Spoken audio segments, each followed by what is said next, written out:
बिहार सरकार के विशिष्ट शिक्षक नियमावली पर टीईटी शिक्षक संघ ने कई बिंदुओं पर अपनी आपत्ति प्रकट की है और संघ का स्पष्ट कहना है कि शिक्षकों में अलग अलग ग्रेड नहीं चलेगा। बीपीएससी से जो पास शिक्षक होंगे और जो नियोजित शिक्षक राज्यकर्मी बनेंगे तो दोनों के ग्रेड में कोई अंतर नहीं होना चाहिए। आज की बैठक में हम लोगों ने सामूहिक रूप से यह निर्णय लिया है कि जो अलग अलग नियमावली सरकार बना रही है बीपीएससी पास शिक्षकों के लिए और नियोजित शिक्षकों के लिए, ये अलग अलग नियमावली हमें स्वीकार नहीं है।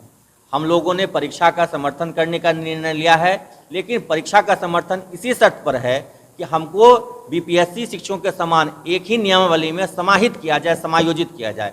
ये हमें कतई स्वीकार नहीं है कि बीपीएससी शिक्षकों के लिए अलग नियमावली हो और राज्यकर्मी जो बनाए जाएंगे नियोजित शिक्षक उनके लिए अलग नियमावली हो। हम सब एक संवर्ग में एक साथ रहेंगे। कहीं शिक्षकों को जो बांटने की जो ये नीति सरकार अपना रही है, हम लोग सबको उसके खिलाफ हैं। हम लोगों ने आज जो बैठक की है उसमें हमने उन बिंदुओं को रेखांकित किया है जहां पे सरकार पूर्व से जो कार्यरत शिक्षक हैं और जो बीपीएससी से बहाल शिक्षक हैं, उन दोनों के बीच में जो विभेद सरकार कर रही है उसको हमने चिन्हित किया है, रेखांकित किया है।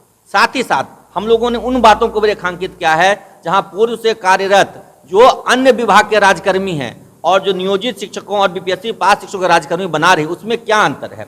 जो पे स्केल सरकार बीपीएससी शिक्षकों को और राज्यकर्मियों को देने जा रही है वो भी कोई राज्यकर्मी को पे स्केल नहीं मिलता है। राज्यकर्मी में शिक्षकों का पे स्केल पहले से तय है, वो है लेवल 7, 8 और 9 का पे स्केल। तो हमारे संघ की मांग है कि एक विद्यालय में एक संवर्ग हो, एक पे स्केल हो और अनुशासनिक कार्रवाई का भी एक ही प्रावधान हो।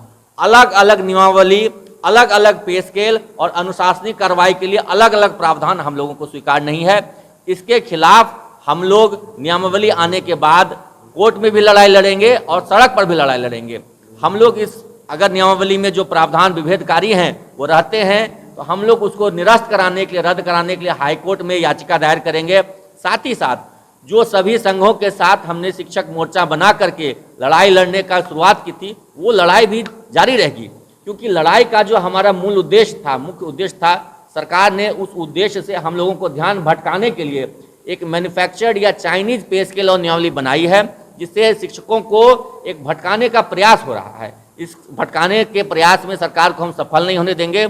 हमारा लक्ष्य केंद्रित है, हम लोग अपने लक्ष्य पर एकदम फोकस्ड हैं। हमको राज्यकर्मी के समान सेवा शर्त, नियमावली, पे स्केल और सभी सुविधाएं भी चाहिए।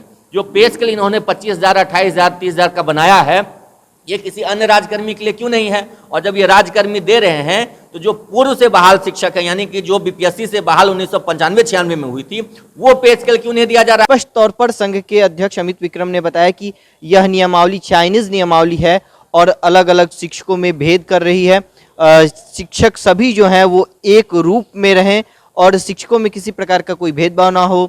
सभी को एक समान राज्यकर्मी जो दर्जा दिया जाए, तो एक समान वेतनमान से लेकर सभी सुविधाएं एक समान हो, यही उनकी मांग है। ईटीवी भारत के लिए पटना से कृष्ण नंदन।